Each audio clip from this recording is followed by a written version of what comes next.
요한복음 6장 35절 말씀, 예수께서 가라사대 내가 곧 생명의 떡이니 내게 오는 자는 결코 줄이지 아니할 터이요 나를 믿는 자는 영원히 목마르지 아니하리라. 네.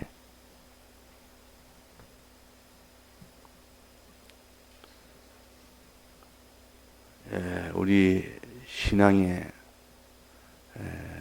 여러 면을 가르치면서, 그러나 특별히 신앙의 두 가지 면을 말씀을 하십니다. 첫째는 하나님을 믿느냐 안 믿느냐 하는 그 마음의 문제가 하나 있고, 그 다음에는 하나님의 뜻대로 행하느냐 행치 않느냐 하는 그 행동의 문제가 있습니다. 이 두 가지 문제가 다 바로 되었을 때 그 사람의 신앙은 온전한 신앙이라 할 수가 있습니다. 우리는 마음도 있고 몸도 있지 않습니까? 그런데 마음도 주님을 따라야 되고 몸도 주님을 따라야 되지, 마음은 주님을 따르는데 몸은 따르지 못하다든지, 또 몸은 주님을 따르는데 마음은 따르지 못하다든지, 그러면 주님을 따르는 것이 온전하지를 못하는 겁니다. 자, 마음이 주님을 따르는 것은 어떻게 하는 것인가? 마음은 하나님과 하나님의 모든 이 역사를 다 믿는 것이 마음이요, 그 믿음이요. 그 믿는 겁니다. 믿을 때 그 사람이, 그 마음이 주님을 따라가는 것이요. 믿을 때. 그래서 믿음이라는 것이 첫째 중요하고, 두 번째는 우리의 몸은 행해야 됩니다. 몸이 아무것도 행치 않고 가만히 있으면 그 몸은 아무 일을 하지 않는 겁니다. 몸이라는 것은 행하도록 하나님이 지었고, 마음이라는 것은 믿도록 하나님이 지었는데, 하나님을 믿지 않는 마음은, 그 마음은 다 사망 속에 갈 마음이고, 몸은 행하도록 지었는데 행치 않는다면 그 몸은 다 사망 속에 갈 수밖에 없는 그런 몸이 됩니다. 하나님이 마음과 몸을 함께 우리에게 주신 것은 하나님을 향하여 믿는 마음을 가지고, 또 하나님을 향하여 행하는 요 몸을 가지라고 주신 겁니다. 그래서 신앙이라는 것은 마음으로 믿는 것이 신앙이고, 또 믿는 대로 하나님의 뜻을 따라 이 몸이 행하는 것이 신앙이다. 이것을 가르치기 위해서 주님은 내 피를 마시라 그랬고, 또 내 몸을 먹으라 그랬습니다. 피는 음료니까 마셔야 될 거 아닙니까? 또 그 몸은 먹는 겁니다. 즉 음료는 마시는 것이요, 그 보는 양식은 먹는 것입니다. 그래서 성경에 물과 떡을 가르쳤습니다. 사람이 여러 공고한 속에 있을 때 물을 주고 떡을 주면 막 거기서 회복이 됩니다. 사람은 날 때부터 물과 떡으로 삽니다. 물 마시고 떡을 먹을 때 그 사람이 산다. 그러니까 흉년이 들어도 하나님이 그 엘리야에게 물과 떡을 공급을 해줘서 엘리야는 살았고, 그때 숨은 선지자들을 살린 그 선지자가 있는데 그때 굴에 많은 선지자들에게 물과 떡을 갖다 줘서 살았고 광야 이스라엘 백성도 물과 떡이 있으면 삽니다. 그래서 광야는 물도 없고 떡이 없는데도 반석을 치니까 물이 나온 겁니다. 그게 반석을 친다고 물이 나올 리가 없는 곳에서 반석을 치니까 물이 나온 겁니다. 또 하늘에서 떡이 내려온다는 것은 있을 수 없는 일인데 하늘에서 매일매일 만나가 내린 겁니다. 그래서 이걸 보면 이 육체라는 것도 물과 떡이 있어야 살듯이 우리의 신앙 생명도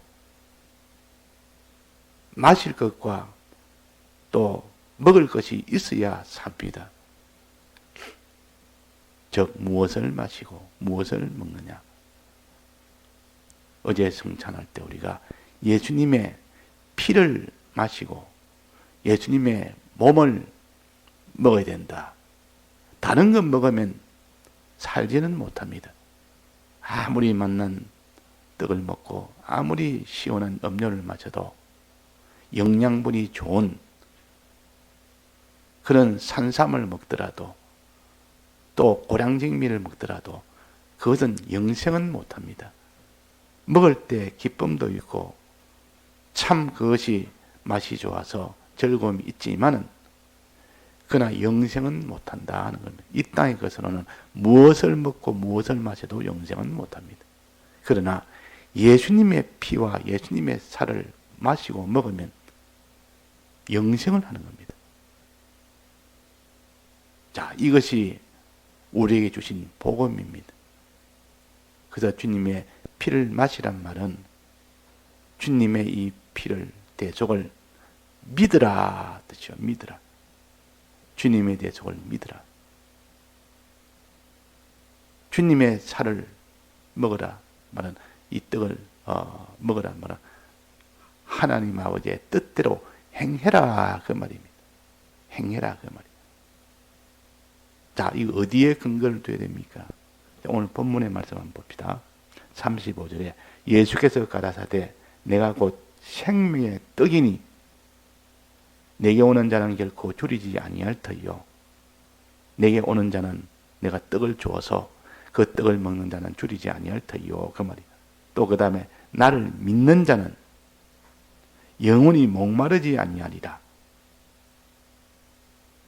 내가 주는 물을 마시면 영원히 목마르지 아니하리라. 이렇게 돼야 될 거 아닙니까?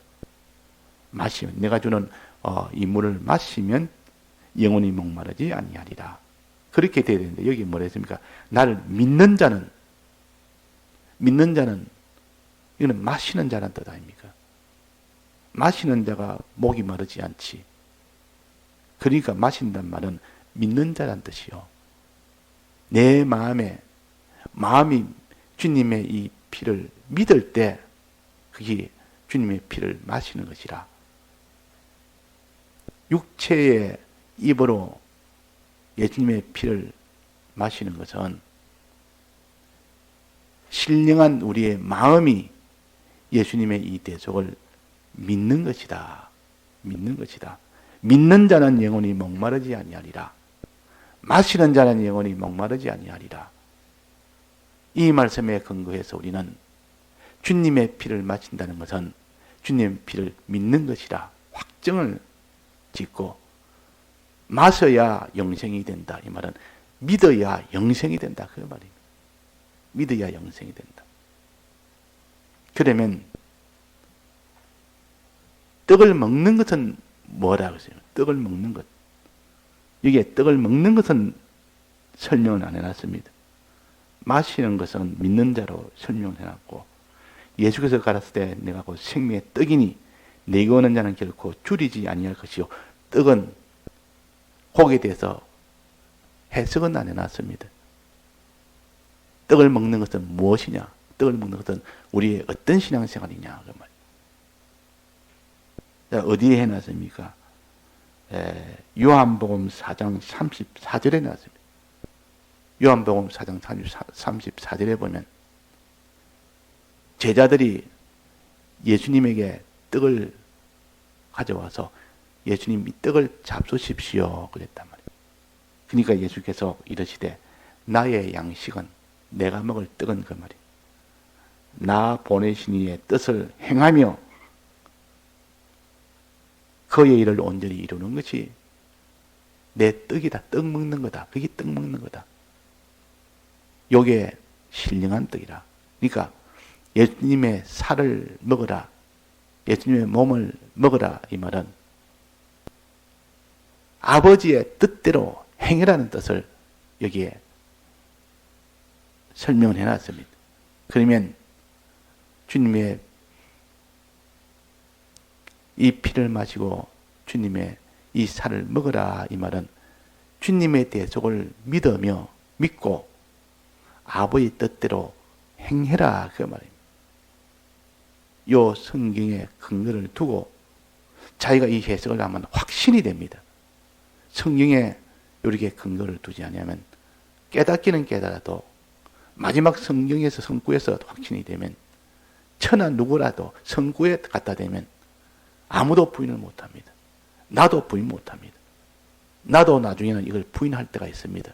이것이 애매할 때, 자기가 이렇게 살지 못할 때는 이런 말씀이 확신하게 오지 못하면 행치를 못합니다. 근데 이 성경에 명문으로 딱 해놓은 것은 확신이 될 수 있는 능력이 됩니다. 마지막은 환난 때는 성구를 붙드는 사람은 이제는 죽느냐 사느냐 거기서 큰 고통이 있느냐 없느냐 그 속에서는 확신이 들지 않으면 결단코 그것을 이기지를 못합니다. 아버지의 뜻대로 행하는 것이 먹는 것이고 주님의 이 대속을 믿는 것이 마시는 것이다. 그럴 때 뭐가 된다 했습니까? 마시고 먹을 때 그 결과는 영생을 얻는다고 했습니다. 영생을. 예수님의 피와 살을 마시고 먹으면 영생을 얻는다고 했습니다. 자, 영생 얻는 방법이 주님의 피와 살을 마시고 먹는 것인데, 즉 주님의 대속을 믿고 아버지 뜻대로 행하기만 행하면 막 그 사람은 영생을 얻습니다. 영생이 뭡니까? 영원한 생명을 얻는 거 아닙니까? 영원한 생명을 얻는 것이요. 영원한 생명이라는 것은 하나님과 하나가 된다는 뜻이요. 하나님과 화목이 된다는 뜻이요. 화목이나 하나나 생명이나 같은 거 아닙니까? 하나님과 딱 하나 되면 그것이 곧 하나님의 아들이라는 이 구원을 얻습니다. 이 구원이 영원토록 계속된다 해서 이것을 영생이라 그럽니다. 영원한 생명을 영생 아닙니까? 영원히 하나님과 하나가 되고 영원히 하나님과 화목이 되고 영원히 하나님의 아들이 되고 뭐 할 때? 주님의 피를 마시고 주님의 살을 먹으면 왜? 주님은 우리를 영생케 하는 주님이기 때문에 그런 겁니다. 영생케 하는 주님이기 때문에.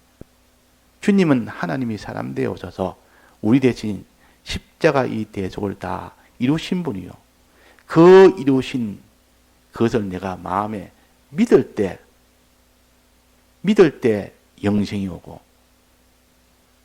그 주님의 대속대로 내가 행할 때, 즉 아버지 뜻대로 행할 때 그럴 때 영생이 옵니다. 그럼 영생은 마음과 몸의 두 합작이 됐을 때 영생이 오는 것이 마음은 믿는데 몸이 행치 않는다든지 또 몸은 행하는데 마음은 믿지 않으면서 행한다든지 그러면 영생은 안 됩니다. 하나님은 정확하신 분이요. 우리의 마음을 보시고 우리의 행동을 보십니다. 그래서 우리는 반석이 난 물을 먹고 이스라엘 백성이 하늘에서는 만나를 먹을 때 그것을 육신의 그 물만 마시고 육신을 살게 하는 그 떡만 먹었다면 죽지만은 그들은 광야에서 다 죽었거니와 이라면 그들 안에 물질로만 상대를 한 겁니다. 그러나 우리는 이 하나님이 우리에게 먹을 물도 주시고 양식도 주면서 그것만 상대하고 사는 사람은 아무도 영생은 못하는데, 나는 오늘도 주님의 대속을 참으로 믿는 그 마음으로 충만한 사람, 믿으니까 담대함이 나오고, 믿으니까 소망이 나오고, 믿으니까 하나님을 사랑하는 마음이 나오고, 믿으니까 다른 사람도 사랑하는 마음이 나오고, 믿을 때 거기서 좋은 것이 다 나옵니다. 근데 믿음이 없으면 꼭 캄캄한 밤에 방 안에 불이 딱 꺼진 것처럼 캄캄합니다. 믿음이 없으면. 그러나 믿을 때 환하게 불이 밝혀져서 그 사람이 주님이 이리 오라 하면 이리 오고, 저리 가라 하면 저리 가고, 하지 마라 하면 하지 말고, 하라 하면 하고, 하나님에 대해서 이렇게 해라 하면 이렇게 하고, 사람에 대해서 이렇게 해라 하면 이렇게 하고, 그 믿을 때 그런 행동이 나오게 됩니다. 그래서 마음과 몸은 서로 유기적으로 연결이 되어 있습니다. 자, 우리 마음과 몸에 경계선이 있습니까? 없습니까? 이 마음과 몸을 분명히 두 가지가 존재를 하는데, 이 둘을 경계를 지을 수 있는 그런 경계선이 없습니다. 그러나 유기적으로 이렇게 하나가 되기 때문에 마음이 움직임에 따라 몸도 같이 움직입니다. 마음이 이런 마음을 가지면 몸도 그게 따라갑니다. 나쁜 마음을 가지면 나쁜 행동이 되고, 좋은 마음을 가지면 좋은 행동이 되고, 하나님을 사랑하는 마음을 가지면 하나님을 사랑하는 행동을 하게 됩니다. 사람을 사랑하는 마음을 가지면 사람을 사랑하는 행동을 하게 됩니다. 그래서 신비한 결합으로 되어 있는 것이 마음과 몸입니다. 몸은 눈에 보이고 마음은 눈에 보이지 않습니다. 내는 하나님이 흙으로 다 지은 것인데, 그래서 이 몸보다 마음은 더 신비한 물질이라, 그 물질은 물질인데 신비한 물질이라, 더 고급 물질이라, 더 우수한 물질이라, 마음에 따라서, 눈에 보이지 않는 마음에 따라서 눈에 보이는 몸이 크게 피동이 되어 움직입니다. 또 몸에 피동을 받아 마음도 그렇게 또 움직입니다. 몸이 이렇게 막 고통스러우면 마음도 거기에 자꾸 기울어진다고, 그게 따라갑니다. 그러나 마음이 강한 사람은 몸이 어떻게 하더라도 몸을 따라가지 않습니다. 이 마음이 영역에 붙들리면, 중생한 영역에 마음이 붙들려 버리면 몸이 아무리 어떤 일이 있어도 마음은 그게 따라가지 않습니다. 그래서 중생된 영과 끊어져 버리고 그냥 단독으로 몸이 되면, 그는 몸이 고통스럽고 몸이 여러 가지 이런 환난을 만나면 그냥 마음도 그런 견고한 마음이 다 무너져 버립니다. 그래서 몸도 마음에 피동이 되고 마음도 몸에 피동이 됩니다. 그러나 그때 그 마음이 영역에 속되어 있으면 몸에 피동이 안 됩니다. 마음이 몸에 피동이 되어버리면 그 사람은 몸에 따라서, 몸에 자기 오는 여러 가지 환경에 따라서 그 몸이 피동을 받고 마음이 다 피동을 받아버린다, 그 말이에요. 자, 그래서 오늘은 주님을 내가 믿는 그 마음을 가져야 된다. 주님을 믿는 그 마음이 주님의 피를 마시는 것이라.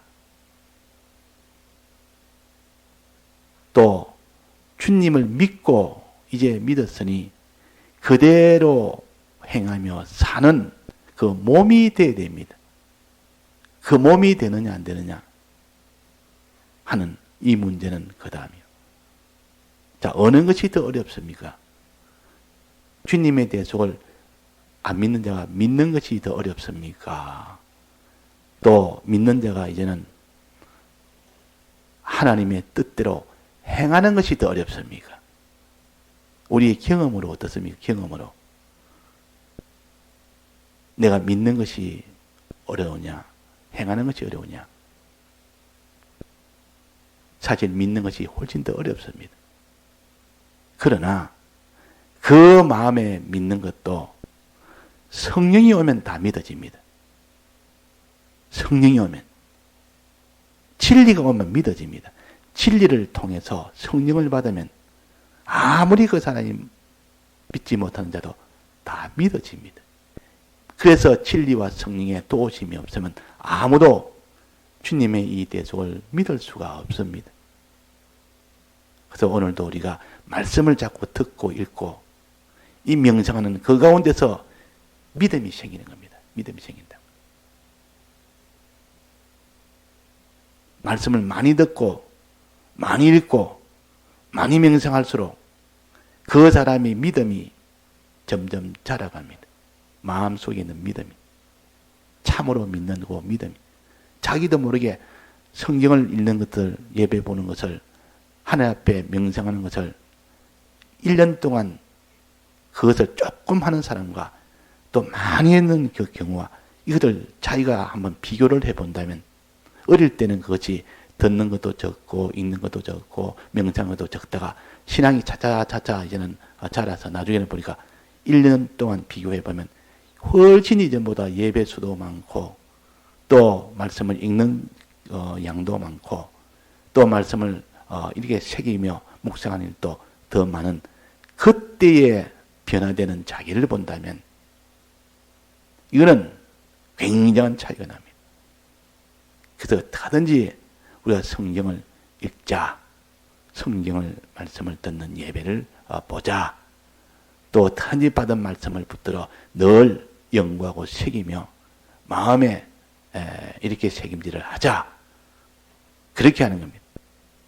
그럴 때 그 사람 마음속에 믿어지는 마음이 자기도 모르게 생깁니다. 그때 성령이 와서 그래. 그 성령이 와서 그런 겁니다. 성령의 감화와 그렇게 된다면 또 그 다음에 행하는 것.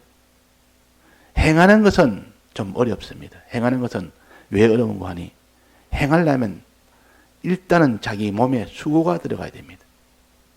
수고뿐만 아니라 이 외부에 있는 모든 것하고 마찰이 됩니다. 이 복음의 이 모든 운동은 마귀의 이 세상 운동과는 완전히 대립입니다.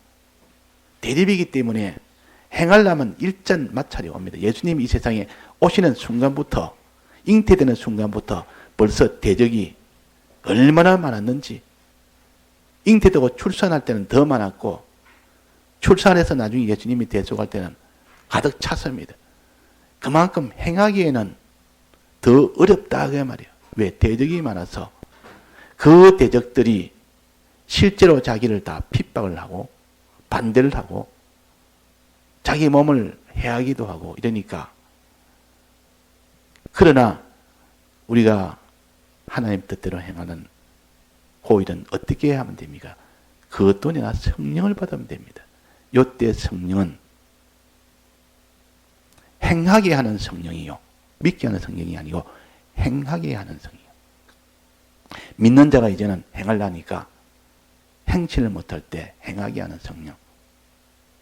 환난이 와도 행하게 하는 성령. 환난이 왔는데도 거기서 행하려니까 얼마나 어려운지 모릅니다. 행하면 막바로 자기한테 바로 그게 화가 바로 미치니까. 그래서 환난 중에 행할 수 있는 그 성령을 하나님이 약속을 했습니다. 우리 행하는데 어디서든지 다 행할 수 있도록 어떤 일에도 행할 수 있도록 말세에 내가 성령을 부어주리라. 하나님의 영을 부어주리라. 뭐 할 때? 주의 이름을 부를 때, 즉 주에게 기도할 때, 간구할 때, 부르짖을 때, 부르짖으라 그러면 내가 너에게 하나님의 신을 부어주겠다. 이걸 성령 충만이라고 합니다. 그 성령 충만을 받으면 그 사람은 어느 형편, 어느 에도 주님을 따라가게 되고 거기서 하나님 뜻대로 행하게 됩니다. 어디든지 주님 모시고 어디든지 주님 모시고란 말은 주님을 믿고 그 말입니다. 어디까지든지 이 말은 하나님의 뜻대로 행하는 것이 환난 속에라도 끝까지 그 말이에요. 그러니까 우리가 단지 기도해서 부르짖어서 성령을 받아야 됩니다. 기도가 없은 사람은 마지막 환난은 넘지를 못합니다. 왜? 환난을 이길 만한 행함의 그 능력은, 그 성령의 능력은 기도에서 오기 때문에 구하라 그러면 주실 것이요. 그 성령을 주실 것이요. 그 말이에요. 구하는 자에게 성령을 주시지 않겠느냐 그 말이에요. 우리가 환난 때는, 자기 어려운 때는 다 기도합시다. 기도하면 어려운 그 산을 하나하나 다 넘어갑니다. 나름대로 다릅니다. 어려운 산이 없는 사람이 없습니다. 다 각각 다르지만은 그 산을 넘는 마지막 최종 환난을 이기는 것은 기도해서 성령을 받아 성령 충만을 받는 겁니다. 배에 생수의 강이 넘치도록 이 성령 충만을 받을 수 있도록 늘 기도에 힘씁시다. 다 같이 통성으로 기도하시다가 자유하시겠습니다.